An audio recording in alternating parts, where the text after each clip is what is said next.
만약 2년 전으로 돌아갈 수 있다면 비트코인을 사시겠습니까? 앞으로 2년 후에 똑같은 소리를 하게 될 수도 있습니다. 그 이유 지금부터 시작합니다.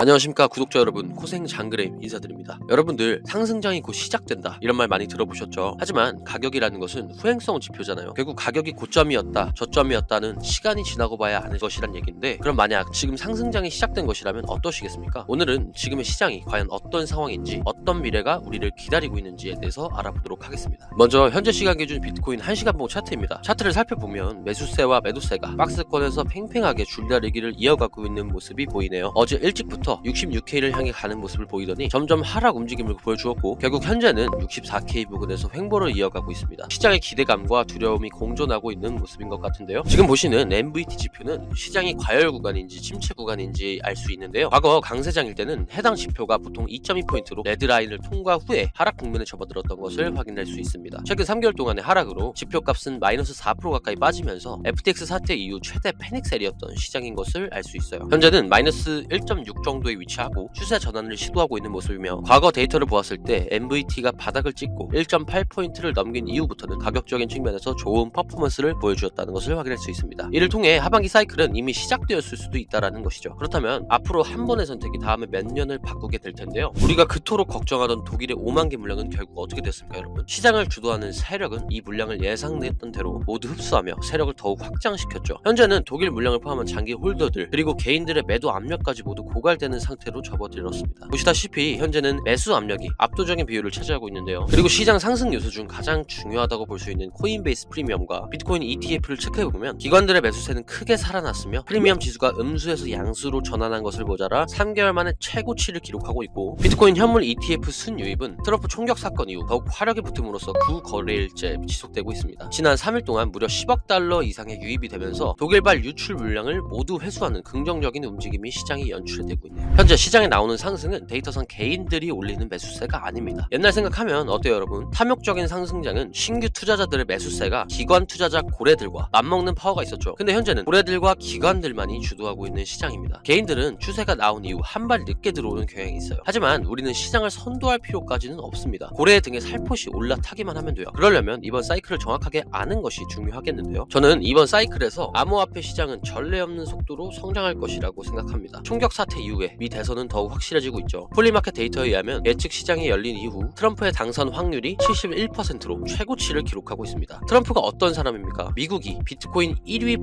보유국이 되고자 하는 혁신적인 꿈을 가지고 있는 야망가죠. 트럼프는 모든 비트코인에 메이드 인 USA가 붙는 꿈을 꾸고 있습니다. 앞으로 미국 내 채굴 기업들에게는 호재가 될 것이고 이들에게 막대한 지원이 갈 수밖에 없겠죠. 트럼프는 말만 하는 사람이 아니니까요. 미국의 패권 잡기는 이미 시작하였고 미국이 아니면 중국이 한다 이런 생각을 가지고 있기 때문에 앞으로 트럼프가 당선되게 된다면 미국 주도 하에 암호화폐 시장 활성화는 정해진 순서라는 겁니다. 그런 그의 의도를 확인할 수 있는 뉴스가 한 가지 있었는데요. 바로 벤스 오하이오주 상원의원을 부통령 후보로 지목했습니다. 이는 암호화폐 시장을 선점하려는 것이라고 알 수 있는 대목이죠. 왜냐하면 벤스는 친암호화폐 성향에 있는 것으로 유명하고 실제로도 비트코인을 투자하고 있습니다. 벤스는 기본적으로 암호화폐 규제를 비판하는 스탠스를 가지고 있는데요. 트럼프는 이런 벤스를 선임함으로써 암호화폐 시장에 힘을 불어넣겠다는 거죠. 트럼프는 과거 나스닥에 상장되어 있는 비트코인 채굴 회사 경영진을 만난 적이 있죠. 그때 채굴자들의 에너지 공급을 안정화시키는 데 도움을 주겠다고 직접적으로 언급한 바가 있습니다. 이번 총격 사태 이후에 좀처럼 입을 열지 않았던 아마존, 메타, 구글, 애플 같은 전 세계 최대 기업들의 수장들이 트럼프 지지라는 입장을 표명해버렸죠. 누가 있었습니까, 여러분? 과거 21년도 상승장에 불씨를 확실하게 넣어주었던 일론 머스크, 23년도 1월 신고점까지 도약하게 해준 인물 블랙록의 레리 핑크. 이 사람은 이미 비트코인과 이더리움의 거의 모든 것을 걸었습니다. 자신들이 보유한 국채, 부동산 펀드를 토큰화시키기 위한 과정을 이미 밟고 있죠. 그리고 2024년 지금 트럼프라는 인물에 의해서 우리 크립토 시장은 과거 사이클 이상으로 상상 불가능한 퍼레이드가 시작될 것입니다. 다음으로 이더리움 ETF 이야기를 할 건데요. 최근 업계에서는 이더리움 ETF가 다음 주 7월 23일에 출시될 수 있다는 이야기가 오가고 있어요. 이 시기가 다가옴으로써 기관들은 이미 조 단위의 축적을 마무리했습니다. 여기에 있어서 중요한 점은 시장의 유동성이 공급되고 있다는 것인데요. 작년 6월부터 한화로 약 43조 원 가량의 테더가 신규 발행이 되었습니다. 이는 역사적으로 보았을 때 비트코인의 폭등과 강한 관계성이 있는데요. 6월부터 엄청난 발행이 시작되고 7월 3,500만 원이었던 비트코인 가격은 이후 얼마를 찍었습니까? 1억을 찍었죠. 이번에도 테더사는 이번 독일발 이슈와 맞물리는 시점에 수조원 단위의 스테이블 코인을 지속적으로 발행하고 있습니다. 지금도 고래로 추정되는 주소에서는 USDT가 중앙화 거래소에 대거 입금되고 있어요. 어제 하루만 4천억이 들어왔다고 합니다. 그리고 유동성 공급에 있어서 가장 중요한 주체인 마켓 메이커, 즉 세력이 시장에 들어오고 있습니다. 특히 컨벨랜드로 추정되는 주소로 이틀 동안 중앙화 거래소에 3,500억 원 가량의 스테이블 코인이 입금되고 있습니다. 지금이 유동성을 공급하기 알맞은 시기로 판단하여서 움직이고 있는 것이겠죠. 뿐만 아니라 최근 VC들이 알트코인 보유 비중을 늘리고 있다는 것을 감안해 본다면 이번 하반기 사이클은 이미 시작되었을 수도 있다라고 유추할 수 있겠습니다. 크립토 시장은 역사적으로 6월에 월간 수익률이 마이너스를 기록했을 경우에 다음 7월은 100%의 확률로 상승으로 마감했습니다. 비트만 보더라도 최소 9% 이상 상승했으며 6월과 7월 연달아 하락한 적은 단 한 번도 없었어요. 즉 이번 7월은 매우 높은 확률로 마감될 가능성이 매우 높다는 점 인지하시고 7월을 보도록 하겠습니다. 여기서 우리는 도미넌스를 주의 깊게 봐야 하는데 왼쪽은 비트코인 도미넌스, 오른쪽은 이더리움 도미넌스입니다. 과거부터 알트코인의 폭발적인 사이클은 이 둘이 디커플링으로 움직일 때였습니다. 거꾸로 움직였다는 이야기죠. 비트코인 점유율은 200일 이동평균선 아래로 하회하고 이더리움 도미넌스는 200일 이동평균선 위를 상회했을 때 폭발적인 사이클이 시작되었는데요. 현재 또한 마찬가지로 비트코인 점유율은 점진적으로 하락하며 이더리움 도미넌스는 200일 이동평균선 위로 상회하고 있기 때문에 현재 이더리움 쪽의 유동성이 크게 분배되고 있다는 것을 확인할 수 있습니다. 즉 상승장이 이미 시작되고 있을 수 있다는 이야기죠. 이를 뒷받쳐주는 또 다른 근거가 바로 거래소 공급량인데요. 중앙화 거래소 이더리움 공급량은 10%로 사상 최저치를 기록하고 있습니다. 이게 말이 되나 싶을 정도로 중앙화 거래소의 물량이 고갈되고 있는 거예요. 지금 공급이 없다는 건 무슨 이야기죠? 희소해진다. 그게 무슨 말입니까? 그럼 곧 가격이 오른다라는 이야기죠. 이번에 예를 들어서 앞으로 몇 년간 서울의 신축 아파트 공급이 없다고 하니까 주요 청약 단지들 어떻게 되었습니까? 고분양가 논란에도 사람들이 줄 서서 사잖아요. 같은 이치인 겁니다. 지금과 같은 흐름이라면 이더리움의 매도 압력은 축소되고 이미 고래들은 충분히 매집을 했습니다. 이더리움은 강세 사이클의 조건들이 모두 갖춰진 것으로 보입니다. 마지막 클라이막스는 ETF로 결정이 되겠네요. 하반기 중장기 관점에서 차트 기준으로 흐름을 좀 정리해보자면 비트코인 일봉 기준 지금처럼 200일선과 미국 현물 ETF 보유자들의 평단가를 7월 월봉 마감까지 지켜준다면 하락에서 상승 추세로 전환이 성공되었다고 볼 수 있습니다. 하지만 여기서 더 중요한 것은 지난 시즌 고점인 69K를 지지해줄 수 있는지가 중요한 숙제가 될 텐데요. 상단에 표시해둔 구간을 보시면 과거부터 고점 리테스트 후 69K를 지지하지 못하고 조정 국면에 접어들었다는 것을 알 수 있습니다. 즉 상단 매물대를 소화시킬 만한 이슈와 폭발적인 유동성이 필요한 시점이라는 거죠. 이 폭발적인 사이클은 69K를 일주일 이상 지지해준 이후에 시작될 것으로 보입니다. 오늘 영상 한번 요약을 해보자면요. 현재 시황 분석 및 매도 압력 저하, 미 대선과 트럼프의 압도적 지지율, 이더리움 ETF와 밀려 들어오기 시작하는 유동성, 남은 7월은 상승일 것으로 마무리할 수 있겠습니다. 모든 데이터와 현재 상황을 정리해보자면 우리는 대세 상승장을 가기 위한 과정 속에 마지막에 위치하고 있다고 생각합니다. 불명확한 요소는 아무리 길게 잡아도 2달 이내에 끝날 것으로 보이고 지금 당장 마곡 이슈만 잘 넘어간다면 우리 시장은 남은 하반기에 있어서 상승 재료들만 남아있기에 우리는 묵묵히 우리 갈 길을 걸어가면 될 뿐 커뮤니티와 시장 참여자들의 행동에는 절대 혼란이 와서는 안 됩니다. 제가 보는 진짜 크립토 시장에서 살아남고 큰 돈을 버는 사람들은 개인들이 손을 놓고 떠날 때 매수의 관점을 접근을 해서 DCA를 진행함으로써 지난 하락의 리스크를 모두 만회하고 그렇게 투자를 하고 있습니다. 아직은 갈 길이 멀다고 생각합니다. 아직 기회는 존재하기에 반드시 살려내야겠습니다. 저는 우리 코생 가족분들과 함께 이 시장에서 살아남도록 하겠습니다. 지금까지 영상 시청해주셔서 감사합니다.